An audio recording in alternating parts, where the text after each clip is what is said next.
पण महाराज कळवळा सुद्धा आईला असतो बरं का. खऱ्या आईला कळवळा असतो. जिनं 9 महिने 9 दिवस या उदरामध्ये बाळाला वागवलेला आहे ना, त्या आईला महाराज कळवळा वाटतो. महाराज लक्ष देऊन ऐका, कळवळा कुणाला वाटतो.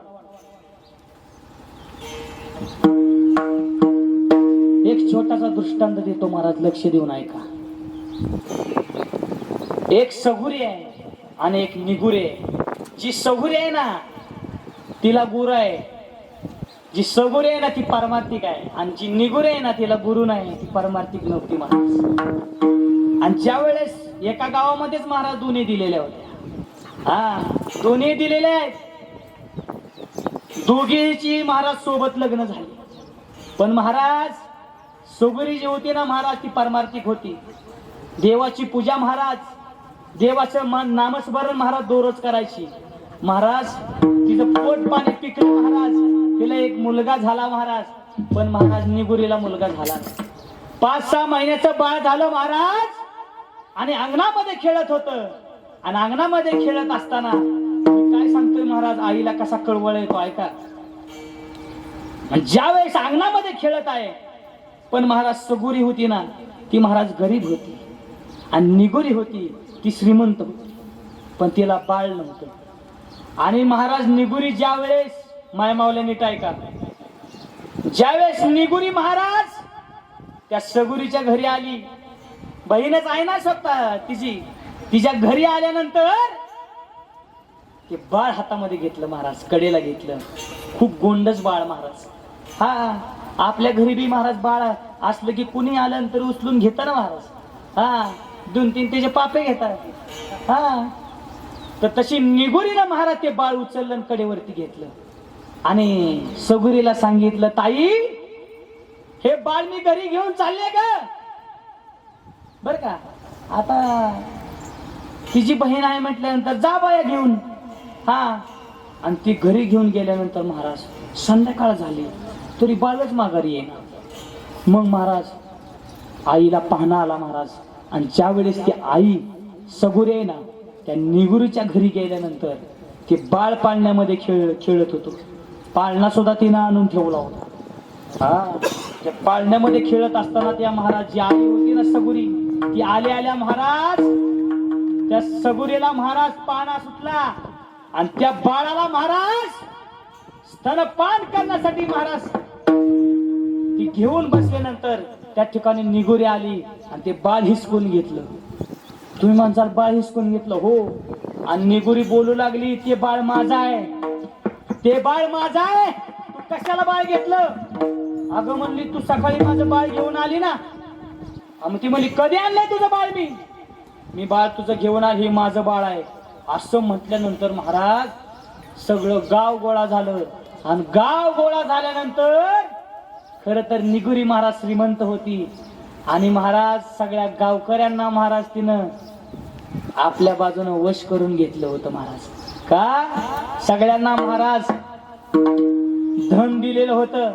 आणि सगळी लोक तिच्या बाजूने बोलायची का तर तुझंच पोरगा आहे म्हणून, तुझंच पोरगा आहे. आणि एक लक्षात ठेवा, गरिबीला महाराज नातेवाईक नसतात.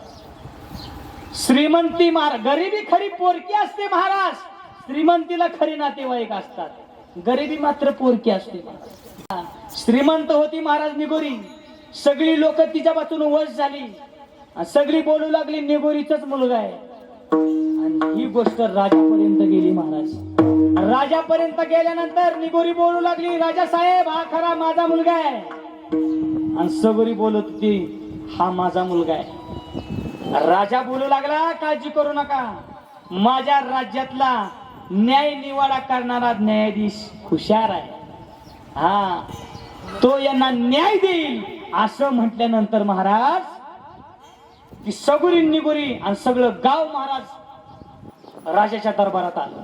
न्याय निवाडा उभा राहिला महाराज. आणि त्या न्यायालयामध्ये महाराज दोन्ही ठिकाणी उभा राहिलेली सगुरी निगुरी. निगुरी म्हणत होती, हा बाळ माझा आहे. सगुरी म्हणत होती, हे सुद्धा बाळ माझच आहे. असं म्हटल्यानंतर सगळा दरबार स्तब्ध झाला. आता काय करायचं, कुणाचं बाळ सांगायचं. राजाला एक युक्ती सुचली. एक काम करा, दोन्ही बहिणी म्हणतायत हे बाळ माझं आहे. एक काम करा, बाळ मध्ये चिरा आणि डावी बाजू एक जणाला द्या आणि उजवी बाजू एक जणाला द्या. असं म्हटल्यानंतर तिकडून निगुरी होती का नाही, जिचं बाळ नव्हतं, ती म्हणली हा हा हा खरं आहे, करा करा करा, मधी बाळ तोडा, तिला डावी बाजू द्या आणि मला उजवी बाजू द्या. कोण म्हणलं? निगुरी म्हणली महाराज. त्यावेळेसच न्यायाधीशाला कळालं महाराज. हा, न्यायाधीशाला कळालं. ऐका, पण ज्यावेळेस तलवार उचलली महाराज, त्यावेळेस महाराज सगुरी धावत आली आणि महाराज न्यायाधीशाला सांगितलं, राजाला सांगितलं, ओ राजा साहेब, ओ न्यायाधीश साहेब, ऐका, हे बाळ माझं नाही, हे बाळ तिचंच आहे, हे बाळ निगोरीचंच आहे, ते बाळ तिलाच द्या, पण ह्या बाळाचं 2 तुकडं करू नका. त्यावेळेस महाराज निगोरीने सांगितलं, बघा कशी खरं बोलली, हे बाळ खरं माझंच आहे. त्यावेळेसच न्यायाधीशानं ओळखलं. सगुरी महाराज दरबाराच्या बाहेर गेली आणि शिपायाला सांगितलं त्या सगुरीला महाराज पकडून आणा. आणि सगुरीला आणल्यानंतर ते बाळ सगुरीच्या हातामध्ये दिलं. का? त्यावेळेस महाराज न्यायाधीशानं सांगितलं, हे खरं बाळ सगुरीचंच आहे. का? कारण तलवारच्या वेळेस उपसली होती, तलवार चालवणार त्यावेळेस महाराज कळवळा आईला आला, खरा कळवळा आईला आला महाराज. आणि त्या आईनं सांगितलं की माझं बाळ कापू नका. महाराज ऐका ना, खरा कळवळा फक्त आईलाच येत असतो. खरा दुसऱ्या आईला कळवळा येत नाही. का? आपलं पोरग महाराज उन्हात खेळू द्या, शेजारचं पोरग उन्हात खेळू द्या, आपल्या पोराला हाक मारतो आपण, ए पिंट्या इकडे इकडे सावलीत ये. त्यावेळेस आपलं पोरग तिथनं म्हणतं, शेजारचा बाह्या बी आहे की तिथं, आपण काय म्हणतो, माय मावल्या त्या बाह्याला तिथंच मरू दे, तू फक्त आज इकडे ये.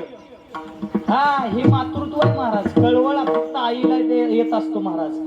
तसा कळवळा महाराज माझ्या जगद्गुरु तुकोबारायांना आला. कुणाचा? या समाजाचा कळवळा आला महाराज. आणि सगळी संपत्ती महाराज माझ्या जगद्गुरु तुकोबारांनी या समाजासाठी खर्च केली. का?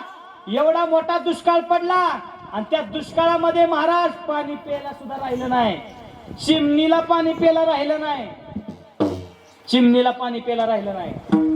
या समाजामध्ये महाराज अन्नधान्य राहिलं नाही, दुष्काळ पडला आणि हे अन्नधान्य महाराज जगद्गुरु तुकोबारायांनी घरातलं सगळं अन्नधान्य वाटून टाकलं.